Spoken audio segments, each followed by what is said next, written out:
Salut! Dans cette vidéo, nous allons voir comment éditer et découper des boucles parfaites et des échantillons de frappe uniques afin de créer un programme drum contenant nos nouveaux échantillons. Mais avant tout, un grand merci à tous pour les Super Thanks, ainsi qu'aux adhérents à la formule J'aime ce que tu fais. C'est vraiment cool car c'est réinvesti direct dans la chaîne. Merci. Si vous souhaitez participer au développement de la chaîne ou simplement me payer un café pour me remercier, direction le bouton Super Thanks sous chaque vidéo.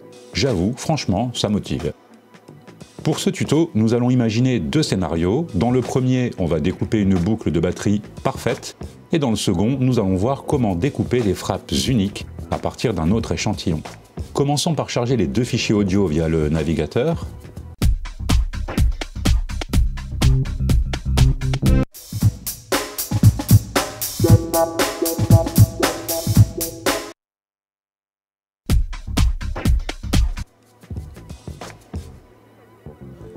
Scénario 1, découper une boucle parfaite.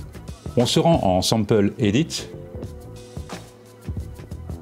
Alors, il semble y avoir un bug, car pour modifier le point d'entrée et de sortie de mon échantillon, je dois passer de Trim à Shop, puis revenir à Trim. Dites-moi en commentaire si ça fait ça aussi sur votre MPC. Bref, on place les locateurs gauche et droit, vert et rouge ou début et fin aux endroits désirés. Le pad 5 va lancer la lecture depuis le début et continuer tant que le pad est enfoncé. On va magnifier la fenêtre afin d'avoir un point de vue plus précis. Je vous recommande chaudement d'utiliser l'option 0 Snap qui va placer le locateur uniquement sur les points où la forme d'onde passe par le 0. Cela évite les clics et autres bruits de bouclage.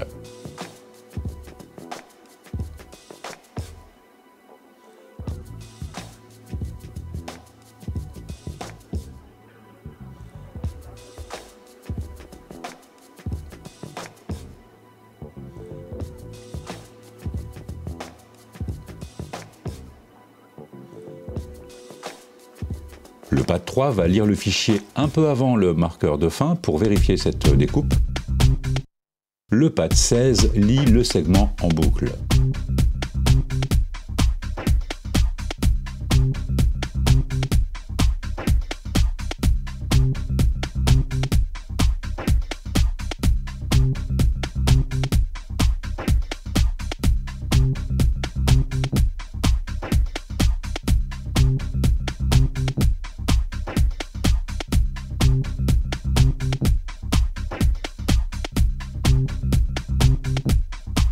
Une fois que l'on a déterminé les locateurs de début et de fin, on va pouvoir découper la boucle. On touche Process, puis Discard.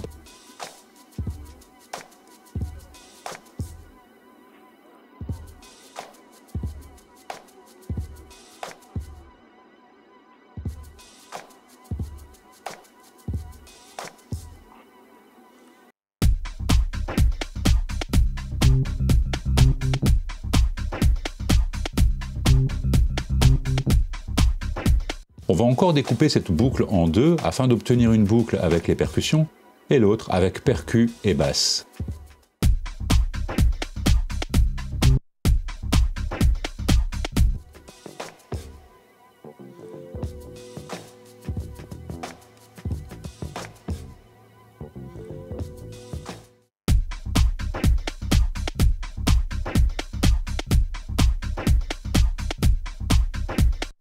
Cette fois-ci, on va plutôt choisir Extract afin de conserver la boucle complète.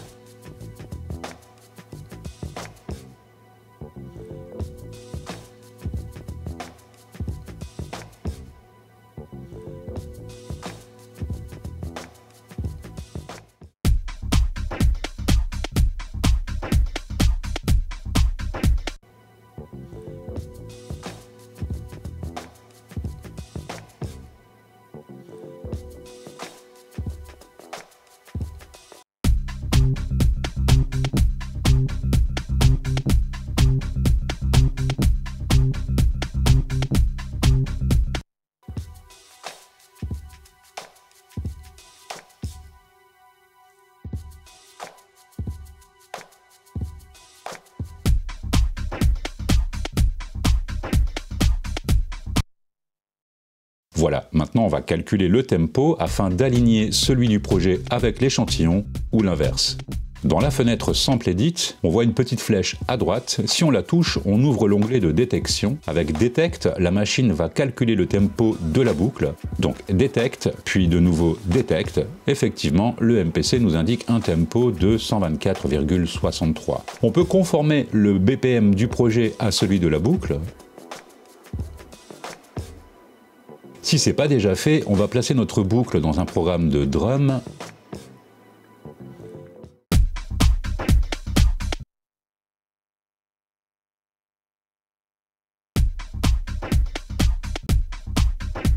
Puis, dans la grille, on va pouvoir enregistrer nos frappes et voir si c'est bien calé.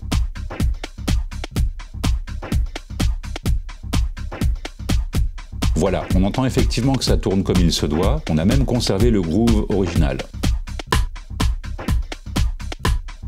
Ceci dit, si je change le tempo du projet, eh ben, on est dans les roses. Pas de souci, on se dirige en programme Edit et là on active le Warp et le BPM Sync.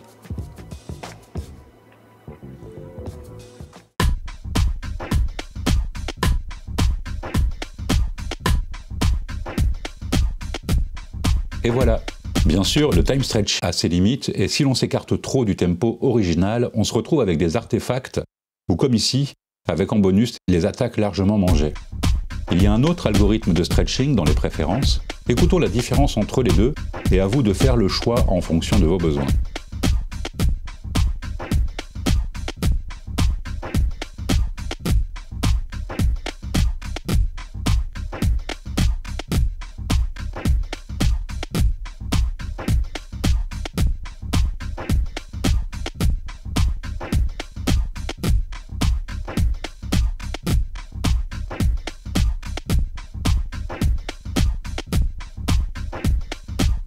Passons au second scénario, découper des frappes uniques. On retourne dans l'éditeur d'échantillons, puis on sélectionne notre second morceau à découper.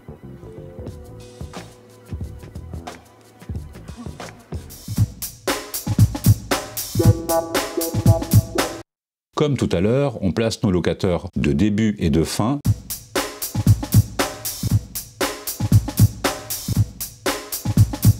Quand c'est fait, on passe par Process pour la découpe de la boucle, comme vu dans le scénario précédent.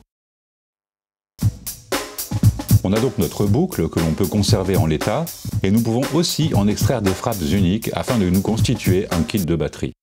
Pour ce faire, on touche Trim pour passer en Shop. La méthode de découpe manuelle permet de placer les tranches à la volée. Il faut activer le One Shot en enfonçant Shift, puis jouer sur les pads.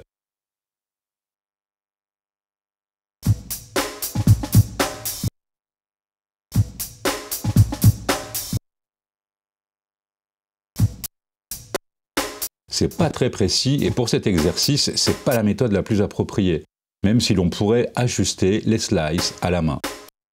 Utilisons la seconde méthode, Threshold. L'algo va trancher notre échantillon en fonction de la force des transitoires.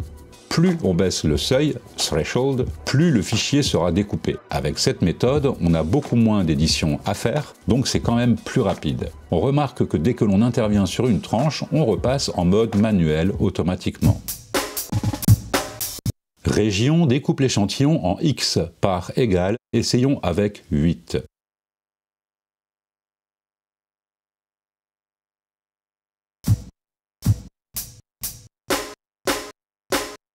On voit que la découpe demande beaucoup d'édition, c'est normal, la boucle ne commence pas par le premier temps, ou la grosse caisse si vous préférez. On pourrait copier-coller le tout début vers la fin, afin de remettre notre première grosse caisse sur le premier temps, mais on ne va pas le faire, ça va alourdir ce tuto.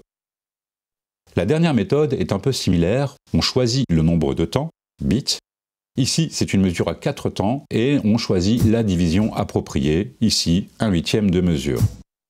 Mais vu qu'on a le même sample, on se retrouve avec le même problème de découpe qu'avec région. La méthode la plus appropriée ici est donc Threshold. On peut ajouter les tranches avec l'outil crayon.